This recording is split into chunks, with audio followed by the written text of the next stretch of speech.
Jeg arbejder med stoffet MDMA, bedre kendt som ecstasy. Det er et af de nye stoffer på det illegale marked og kaldes også et designer drug.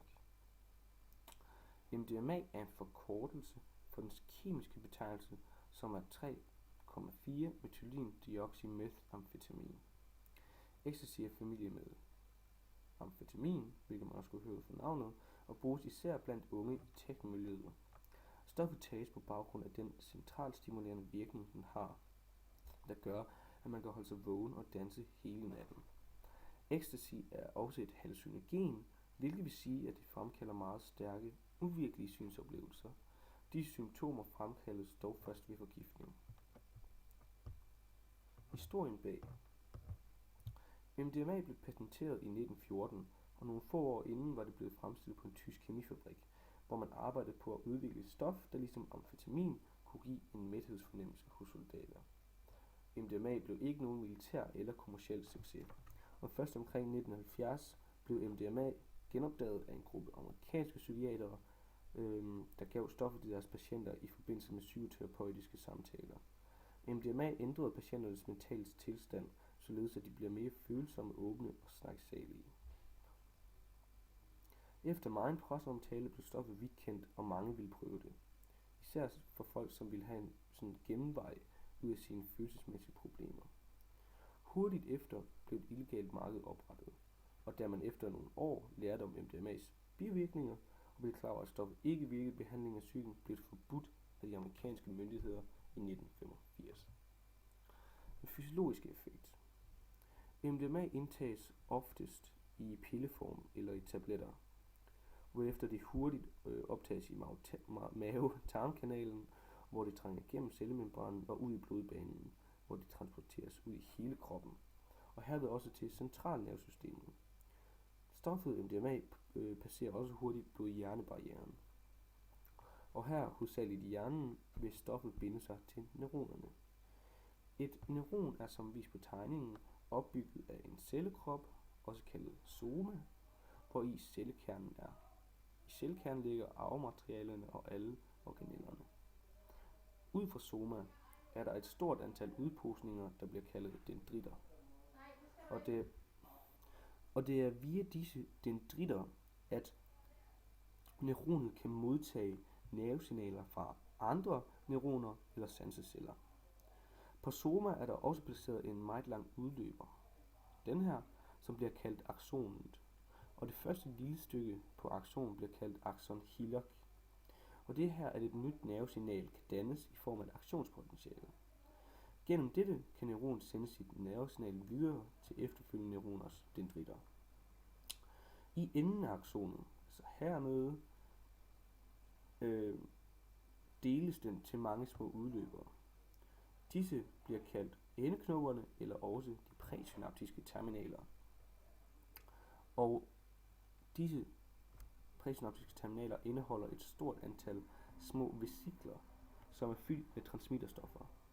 Og hvis der så for eksempel kommer et AP, som følger påvirkning fra for eksempel MDMA, så vil de her, så vil de her transmitterstoffer, der er inde i vesiklerne, de vil diffundere ud til cellemembranen via eksotose. Og eksotose, det er en proces, hvor en celle udstøder molekyler og andre objekter, der er for store til at passere gennem cellemembranen. Men den vil så afgive de her transmitterstoffer til synapsekløften, som er det mellemrum, der er mellem den præsynaptiske membran og den postsynaptiske membran. Og det vil så, de her transmitterstoffer vil så binde sig til den postsynaptiske membran. MDMA øger udskillelsen af det fremmede transmitterstof serotonin. Samtidig så blokerer det i mindre grad for genoptagelsen af serotonin i den præsynaptiske membran herover, og hvorved så at transmitterstoffets effekt vil forlænges i det, at det samme serotoninmolekyle kan binde sig flere gange i træk til receptoren herover på den postsynaptiske membran. Ecstasy bevirker også en øget udskillelse af et andet fremmende transmitterstof, dopamin. Og dopamin er det dominerende transmitterstof i hjernens belønningssystem, hvilket er med til at skabe en indledende afhængighedsfølelse. Når belønningssystemet er aktivt, føler man velvære og vil derfor gerne opleve denne følelse igen snarest muligt. Belønningssystemet er placeret i midthjernen med udløbere til andre dele af hjernen, blandt andet den frontale cortex og det limbiske system. Belønningssystemet er typisk naturligt aktivt, når man tilfredsstiller sine grundlæggende fysiologiske behov, som sult, tørst og sex. MDMA's effekt på kroppen og psyken. Her. Ja. Bivirkninger ved stoffet, det kan være angstanfald, forvirring og panik, og deciderede forgiftninger kan være dødelige, og et misbrug over længere tid kan føre til depressioner og nedsat evne til at huske og lære. Så er der nogle kortsigtede mentale effekter, og de indebærer intens eufori og en følelse af forbinding til andre mennesker, især andre, som også har taget MDMA. Så får man en markant forøgelse i vigtigheden og udtrykkelsen af glæde, kærlighed og andre positive følelser. Følelsen af noget enormt vigtigt eller fundamentalt positivt er lige ved at ske, og man får en fornemmelse af mental klarhed.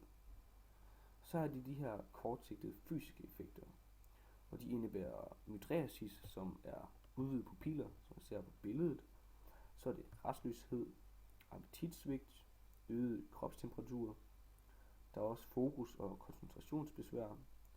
Så er der spændte kæber og gniden mellem tænder, svedige håndflader, tør mund og øget puls og blodtryk. Ja. Samfund. En gang i 1990'erne, så var MDMA et rusmiddel, der benyttede af folk i teknomiljøet. Men i dag, så har omkring en fjerdedel af gæsterne på de danske natklubber prøvet ecstasy. Og man kan sige sådan, grundreglen er, at det har læst, at MDMA er et af de 3 store stoffer i natlivet. Især også fordi, at en ecstasy-pille kun koster det samme som en stor fadøl. Så det er ikke dyrt. Det er ikke dyrt at få fat i. Men jo mere udbredt det her stof er blevet, altså MDMA, jo dårligere er kvaliteten i pillerne også. For eksempel så i slutningen af 90'erne, så bestod pillerne næsten udelukkende af MDMA, men i dag der er de fyldt med alle mulige andre stoffer, hvilket gør ecstasy-pillerne lidt farlige, fordi man ikke kan vide sig sikker på, hvad det er, man indtager. Og over en periode på 14 år, så er ecstasy rykket ud af hovedstæderne og er blevet provinsens foretrukne partypille.